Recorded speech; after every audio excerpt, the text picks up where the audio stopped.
Hello there, World of Tankers. Welcome to the channel. Hopefully all of you are doing well out there. I'm, of course, your host, Blitz, and in today's video, we're going to be talking about the WZ-120-1FT, the original, most overpowered vehicle, tier for tier, in the game in World of Tanks Blitz. This vehicle came out before the Smasher, and it was about, I think, 3 years ago when this vehicle first surfaced in World of Tanks Blitz, and every single person and their mother wanted this tank. Not only did it have a 50km/h top speed, not only did it have great frontal armor, about 220 to 250, depending on how you angled it. It also had a fantastic gun with 2,700 damage per minute, 260 millimeters of standard pen, and 340 on the premium. It literally had every single thing going for it, and it was all decent gun depression at 6 degrees for an extremely low-down tank destroyer. This was the bomb. Every single person in Blitz wants this vehicle, or should I say wanted, but nowadays you barely even hear about this tank. You hear of vehicles like the Carnarvon Action 10, the SU-130PM, the Scorpion G.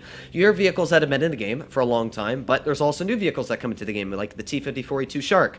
And the WZ-120 has kind of just been left behind in the dust. It hasn't been sold in a while, and as a result, nobody's really made a big fuss about this vehicle, saying it's still as strong as it used to be. Now, to give a good example of how overpowered this vehicle was, it was my most mastered tank in the game, and still is, sitting at a whopping 93 masteries. There's not one other tank that even comes close to that, other than the other most overpowered tank, tier for tier, the T-22 Medium. Yeah, the T-22, as we all know, is an extremely OP tank, and that's sitting at about half of the masteries at 56. So, yeah, the WZ-120 is just by far, or was by far, one of the most overpowered vehicles in the game. But what happened to it? Nobody talks about it. It really isn't considered even overpowered anymore, and I would honestly agree with that. It's not an OP tank.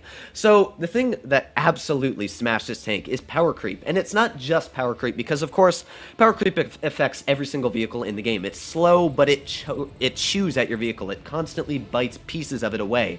So a vehicle, let's say like the KV-4, when it first came into the game, yeah, it might have been an extremely strong tank. And in fact, a perfect example of this would have been like the AMX-30B. The AMX-30B, when it came into the game, not when it was testing, because of course it was absolutely overpowered, but when it first came into the game, you could buy it. I think it was for crates, I'm not 100% sure on that, but when it first came into the game, it had 2,800 DPM base, and then if you put on gun rammer, it had 3,000, or if you're like me, calibrated, you're sitting at 2,800. Now that's not terrible DPM for the time it came out, which was about 2.5 years ago.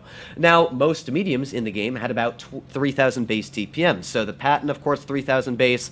Vehicles like the FE4202 had 3,000 base TPM, the WZ-121.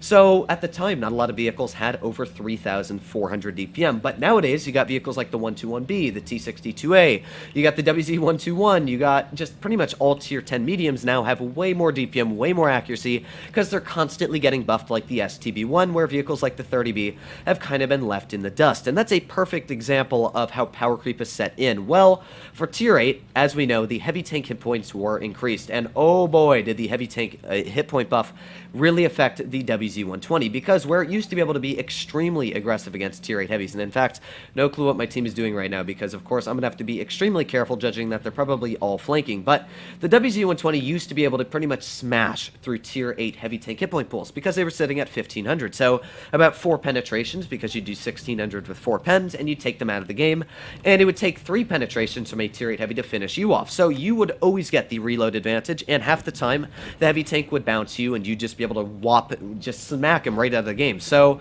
the WZ-120 was so OP because it usually bounced 60% of the shells fired at the front, and it was just retarded on everything that did happen. But of course, the heavy tank hit point pool buff did come, and a vehicle like the IS-3 now sits at 1,900. But you can see where this gun still is crazy on the facts, because I was able to get out 2 shells. They're already at 800 damage, and that IS-3 is not feeling too happy anymore.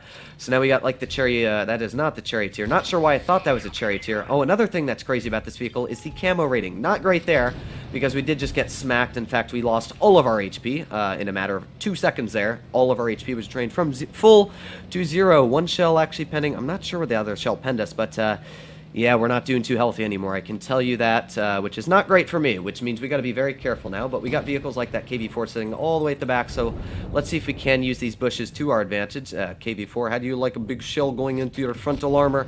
Apparently not too much, judging that we bounced him right on the front. But I know I've got a good enough camo to where if we stay far enough back behind this bush, We should not get detected. We got another Annihilator right in the front, and there's a nice tap right into his frontal armor. Let's back up, hopefully undetected, although we did just watch him fire, so we should be able to just pull out here and maybe get another snap right into him. Aiming, and fire. Yes, there you go, and that KV-4 actually managed to bounce me as well, which means now we can aim in right on the lower plate of that KV-4, maybe get a penetrating shell in. There you go, nice penetration. So you can start to see where the gun on the WZ-120 really came into effect. It's an extremely strong tank. Like, the gun just gets out that damage, and it gets it out quick. Like, you can see we're already at 2,300 damage, and we weren't doing too well on the damage a couple seconds before. You know, we were really struggling to get out the damage, but now, yeah, the Annihilator's taken out, who was pretty much full health before that, and we're able to back up right in the cover once again. So, pretty dang good for us so far. That IS-3 is waiting for us, but I'm actually going to pull a little bit of a no-you card on him. Maybe we're going to be able to outspot him here. Maybe not, actually. I'm not sure what he's doing, but we should have been able to outspot him if he did pull out there, so not sure exactly where he's setting, but I don't know if I want to make the risky move and pull out yet, because of course he will outtrade me, but there you go, okay. So he's pulled off to the side, we got the KV-4 and the IS-3 left, and this is a pretty nice and easy game. So you can still see the gun holds up. The nice thing about tier 10 guns, and one thing I always say is penetration will always hold its value. DPM will always hold its value.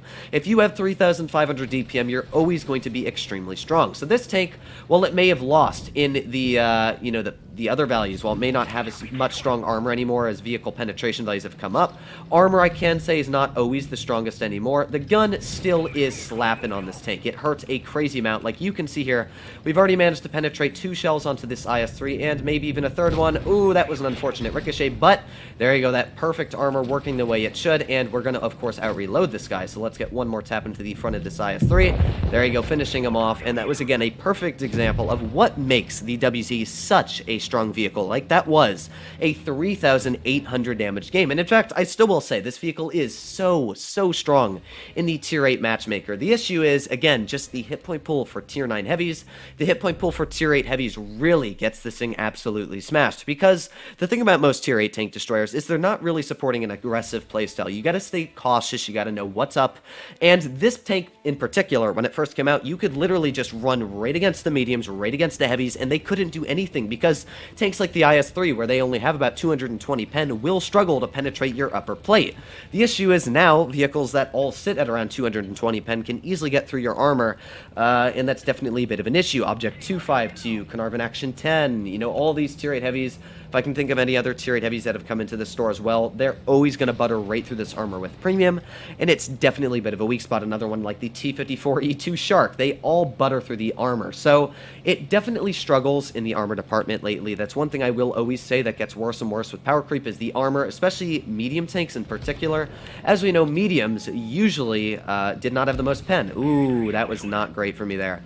But as I said, mediums usually didn't carry the most penetration. They usually carried about I would say about maybe 175 on average for your, you know, your standard run-of-the-mill tier 8 medium. And nowadays, your average tier 8 medium is sitting, I would say, around 200 millimeters thick, which is pretty dang impressive. That FE3 one over there is sitting at a stupid, ludicrous amount of penetration, like, I think it's like 229 millimeters or something like that, which is crazy when you think about it. That means that a FE3 one, a tier 8 light, is able to out-trade me in a tank destroyer. Now, I gotta be careful here, of course, because we do have this Panther, but he's gonna out-trade me every single shot, so, oh gee, that's not what I wanted. Okay, well, we're gonna back up here, hopefully get that bounce that we need, but I'm not dead, to be fair, which is a start. So we got the FE3 one off to the side. Let's see if we can get a nice snap into him. Hello, comrade, how do you like Big Shill? Nice little tap in him, and we're still not dead, but you can see the lower plate is a very easy penetration, especially if you do get the shots on it. And we got the vehicle like that Panther, who we might be able to just tap. Oh, of course not. No, we're gonna bounce off his turret armor. So this Hellsing got 2 nice penetrations into the Panther. He's gonna fire maybe 1 shell. Well, we're able to finish him off either way, so nice shots all around. So we got the Black Prince off to the side as well, the Comet over here. Now, I'm not super worried about this Comet being able to pen me. I do know that the Comet really struggles in penetration, especially judging that he won't be able to see my lower plate. So nice tap right through that Comet's frontal armor again. But you can see where the hit points really do struggle on this tank. Like, I'm now a one-shot to practically every tank on the enemy team, which is not great. Even tier 7 heavies now sit at 1,500 hit points, which is a very, very respectable amount when you do think of it. So we got the Black Prince right out in the open and finish him off with a nice little snap. You can see, though, that gun just slaps, and it slaps hard. Like, we're able to finish off pretty much all equal opponents very, very easily.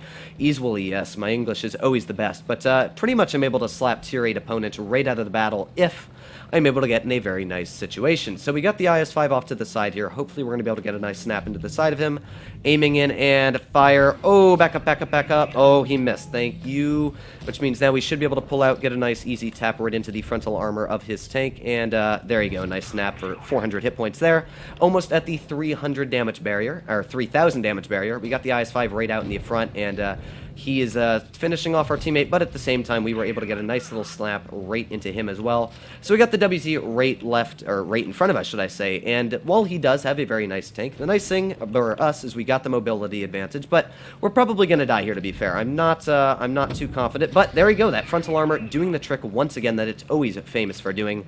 It just ricochets a lot of shells, to be fair, that it really shouldn't, but you know what? This WZ, he was taken out. We were going to get that finishing shot out, but honestly, you can still see that. The tank slaps. Even when you lose all of your HP, that gun is so impressive. Another 3,500 damage game pulled out here for the WZ-120, and it still shows that, yeah, if you're a good player, you can really get out some extremely impressive games. But the things you didn't see is that when you're up against tier 9s, it really, really struggles because the hit points are higher. And the thing is that a tier 9 literally takes off half your hit points in a singular shell. Sitting at only 1,100 hit points means that, let's say, I don't know, an average tier 9 heavy tank hits you at E75. Well, that's literally half your hit points gone. 3 shells from an E75, you're 100% dead. 2 shells from an E75, and you're sitting at like 100 hit points. So it definitely struggles with the armor lately with how much damage per shot heavies do. But let me know what you guys think in the comments down below. But this tank is still always going to be an extremely strong tank, and if it in fact came into the stores for 50 bucks, I'd say it actually might be worth it. So hopefully if you enjoyed today's video, you want to see more like it, please make sure to consider smashing that subscribe button down below. But other than that, hopefully all of you are doing well out there. Stay happy, stay healthy, and I'll be seeing you in the next one.